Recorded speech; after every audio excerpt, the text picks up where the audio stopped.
বিএনপির এই মুহূর্তে কর্ণধার ভারপ্রাপ্ত চেয়ারম্যান তারেক রহমান কবে দেশে ফিরছেন, আদৌ দেশে ফিরছেন কিনা নির্বাচনের আগে, তার দেশে ফেরার সময়টা বারবার পরিবর্তন হচ্ছে কেন, এরকম আলোচনা তো প্রতিনিয়তই রয়েছে। সর্বশেষ বলা হয়েছে তিনি ডিসেম্বরে দেশে ফিরবেন।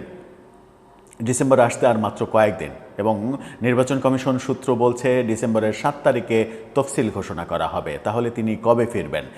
নভেম্বরের শেষ নাগাদই কি তিনি ফিরবেন? সেরকম কোনো লক্ষণ দেখা যাচ্ছে না। কিন্তু এই ফিরবেন কেন, কবে ফিরবেন, এই ব্যাপারটা কেন বলছি, এরই মাঝে একটা গুরুত্বপূর্ণ আলোচনা সামনে এসেছে। সেটা হচ্ছে তফসিল ঘোষণার, অর্থাৎ ডিসেম্বরের 7 তারিখে যদি তফসিল ঘোষণা করা হয় নির্বাচনের, সেই তফসিল ঘোষণার আগে যদি তারেক রহমান দেশে না আসেন, তাহলে তিনি বাংলাদেশের ভোটার হতে পারবেন না। এটা একটা বড় খবর, এবং এই চাঞ্চল্যকর খবরটা সামনে নিয়ে এসেছে জাগো নিউজ 24। নির্বাচন কমিশন সূত্রের সঙ্গে কথা বলে তারা এই খবরটা করেছে, এবং তারা আরও কিছু তথ্য নিশ্চিত করেছে। তফসিল ঘোষণার পরে তাকে ভোটার হতে হলে অনেক ঝামেলা পোহাতে হবে, অনেক আইনি মারপ্যাচ রয়েছে সেখানে। সাধারণ নিয়মে তফসিল ঘোষণার পরে কেউ আর কোনো ভোটার হতে পারেন না। কারো ভোটারের ভোটিং জায়গা পরিবর্তন করা যায় না, অর্থাৎ ভোটারদের সম্পর্কে কোনো সিদ্ধান্ত নতুন করে আর হয় না।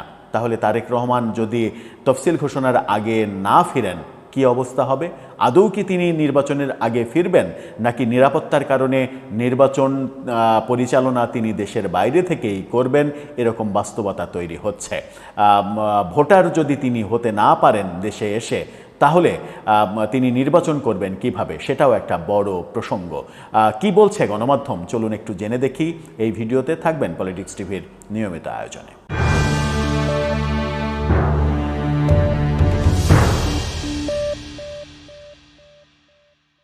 দর্শক, বলছিলাম তারেক রহমান কবে ফিরবেন। নভেম্বরের আজকে 16 তারিখ। নভেম্বরের 16 তারিখ মানে আর মাত্র নভেম্বরের 13-14 দিন রয়েছে। তারপরে এই ডিসেম্বর, তারপরে 7 দিনের মধ্যে নির্বাচনের তফসিল ঘোষণা করা হবে। অর্থাৎ সময় কিন্তু আর নেই, দেখতে দেখতেই সময় পেরিয়ে যাচ্ছে। যদি তফসিলের আগে তিনি না ফিরেন, তাহলে তার ভোটার হওয়ার কি হবে?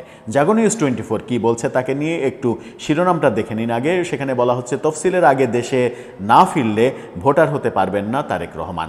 সেখানে বলা হচ্ছে বিএনপির ভারপ্রাপ্ত চেয়ারম্যান তারেক রহমান চলতি মাসের শেষে দেশে ফিরতে পারেন বলে দলের একজন জ্যেষ্ঠ নেতা জানাচ্ছেন।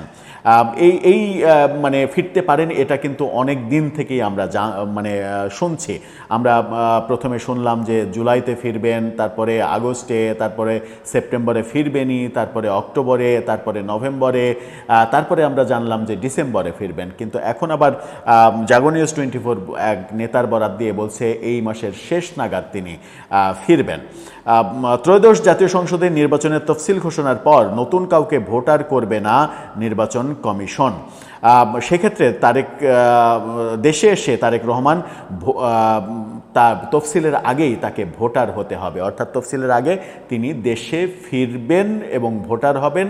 এটাই নিয়ম। যদি না ফিরতে পারেন তাহলে ভোটার হতে পারবেন না। 2008 সালে তত্ত্বাবধায়ক সরকারের আমলে প্রথমবারের মতো ছবিসহ ভোটার তালিকা হয়েছিল।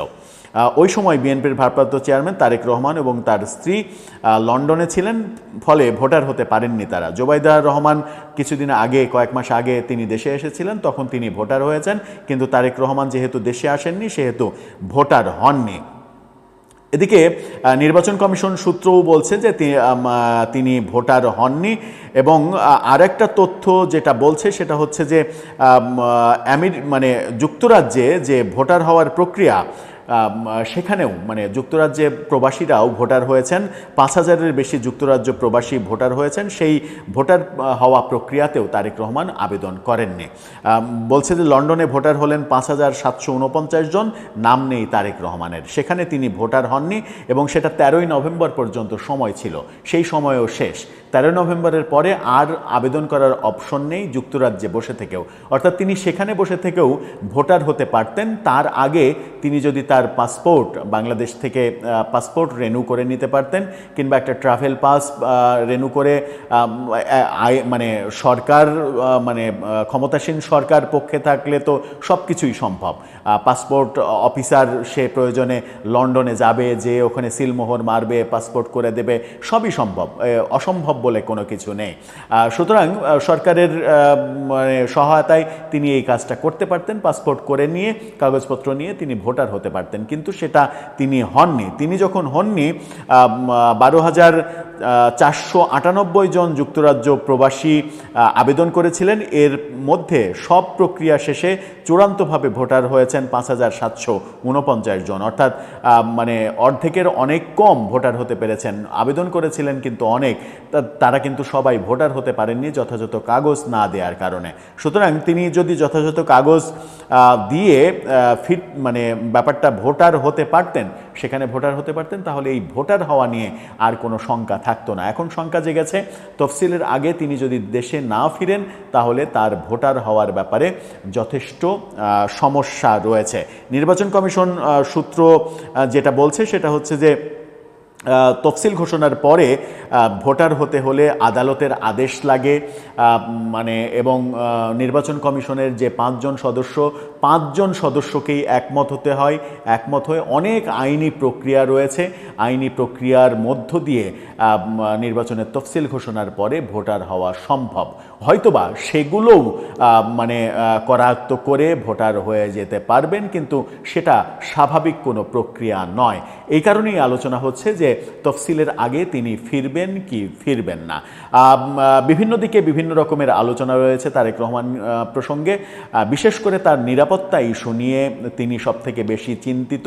এরই মাঝে দল থেকে 2টা বুলেট প্রুফ গাড়ি কেনা হয়েছে, একটা বুলেট প্রুফ মিনি বাস কেনা হয়েছে খালেদা জিয়ার নির্বাচনী প্রচারের জন্য, আর একটা ব্যবহারের জন্য গাড়ি কেনা হয়েছে বুলেট প্রুফ, সেটা হয়তো পাজেরো কিংবা কি গাড়ি কেনা হয়েছে জানি না, বেশ অনেক দাম। সেই গাড়ি কেনা হয়েছে তারেক রহমানের জন্য। সেই গাড়ি যখন প্রস্তুত, তখন নিরাপত্তার শঙ্কা কতটা রয়েছে। অবশ্য গাড়ি দিয়ে তো আর নিরাপত্তা রক্ষা করা যায় না, কারণ গাড়িতে যতক্ষণ থাকবেন ততক্ষণ না নিরাপদ থাকলেন, গাড়ি থেকে নামলে তো অনিরাপদ হয়ে গেলেন। সুতরাং নিরাপত্তার ঝুঁকি যদি থাকে তাহলে গাড়ি টাড়ি কোনো কিছু দিয়ে আদতে কাজ হয় না। তারেক রহমান যদি মনে করেন তার নিরাপত্তার ঝুঁকি রয়েছে, তাহলে নির্বাচনের আগে বিএনপি সরকার গঠন করার আগে তার না ফেরার সম্ভাবনা প্রবল। সেরকম একটা মুহূর্তে আমরা এরকম ব্যাপারও দেখতে পারি যে বিএনপি তারেক রহমানকে ছাড়াই নির্বাচন করলো, নির্বাচন করে তারা যদি সরকার গঠন করতে পারে, বেগম খালেদা জিয়া প্রধানমন্ত্রী হলেন, তারপরে তারেক রহমান দেশে ফিরলেন, দেশে ফিরে উপনির্বাচনে অংশগ্রহণ করে সেখান থেকে নির্বাচিত হয়ে পরবর্তীতে প্রধানমন্ত্রী হিসেবে শপথ নিলেন। সেরকমটাও যদি দেখি তাহলে অবাক হওয়ার কিছু থাকবে না। দর্শক, আপনার কি মনে হয়, তফসিলের আগে তারেক রহমান কি দেশে ফিরে বিএনপির হাল একেবারে সরাসরি লাইভলি ধরবেন, নাকি বিদেশে থেকেই তিনি নির্বাচন পরিচালনা করবেন? আপনার মতামত জানিয়ে লিখতে পারেন আমাদের কমেন্ট বক্সে।